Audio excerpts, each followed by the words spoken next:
Who made a New Year's resolution in 2014? Raise your hand high. Raise your hand high. We're on day 71 of 2014. Who is on track to keep their New Year's resolution? 1, 2. All right, that's actually pretty good. Really good. And most New Year's resolutions are about losing a few pounds, joining the gym, right? We go to the gym a couple times and then we get busy. And then wham, bam, bam, thank you, ma'am. It's already next year. And we have the same New Year's resolution. Right? What percentage of Americans actually keep their New Year's resolution? 1, 2, 3, 4, 5, 6, 7, 8% of Americans keep their resolution. Unfortunately, I don't even meet that criteria. I've never, ever kept my New Year's resolution.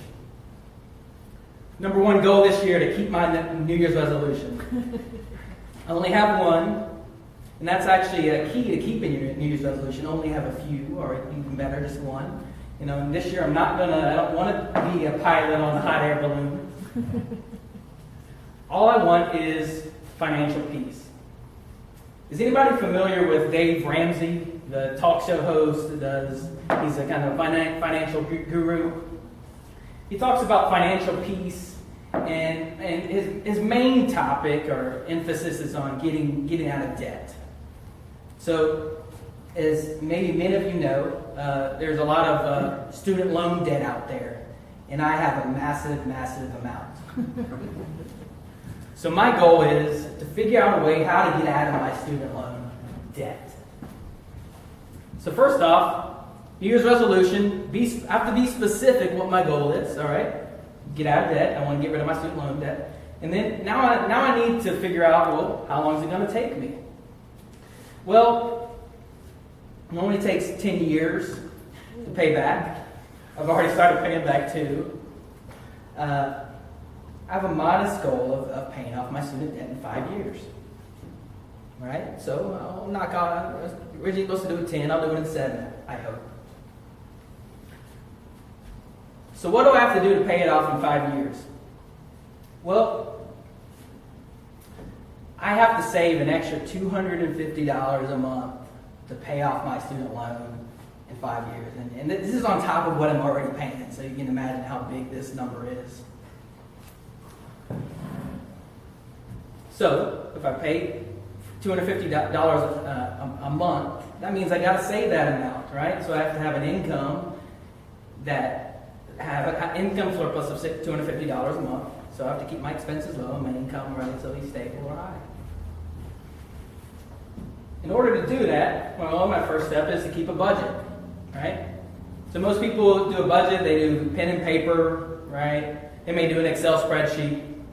There's a really cool app out there that I'm using called Mint.com. Has anybody ever heard of that before? It's an automated way of keeping track of your budget. So it keeps track of all your credit card transactions, debit card transactions, how much you pay towards loans, any investments you may have. So you can see what you spend every month. And it's a really smart app where it says, okay, if you go to Trader Joe's, it puts that money you spent into the category of groceries, right? So you can keep track of, okay, I want to spend, say, $400 or $500 a month on groceries. And at the end of the month, it shows you, okay, how much did you actually spend? So and it helps you, okay, well, if I went over that amount, how come I went over it, and what can I do to hopefully reduce that, right?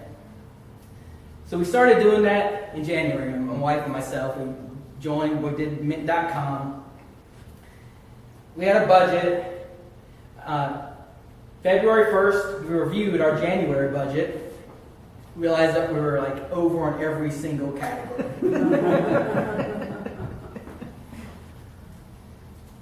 So we looked at it from that point of view. Okay, well, what can we cut out? Do we really need a foot massage every month? Do we really need to get lattes at Starbucks once a week? So, we came up with a plan. My wife will give me a foot massage if she'll make coffee at home. So we come up with those kind of ideas of how to save money and set that budget, right? So I have my plan, I have my budget. Now I need to figure out, okay, well, how do I tackle this? And this is going back to another Dave Ramsey philosophy called the debt snowball. So what that means is my student loan is broken up into 7 different loans, right? And some people have 12, 13, whatever it is. It's crazy how they do that. But what I'm doing now is I started to pay off my smallest loan first. And the reason you do that is if you're getting started, you want to pay off something as fast as possible to get that sense of accomplishment, right? Gives you a little bit of momentum going forward. So it's going to take me about 9 or 10 months to pay off my first loan, and then, then I'll start building on that, and like a snowball, to get bigger and bigger and bigger, and then 2019 will hit, and bam, no more debt. I hope.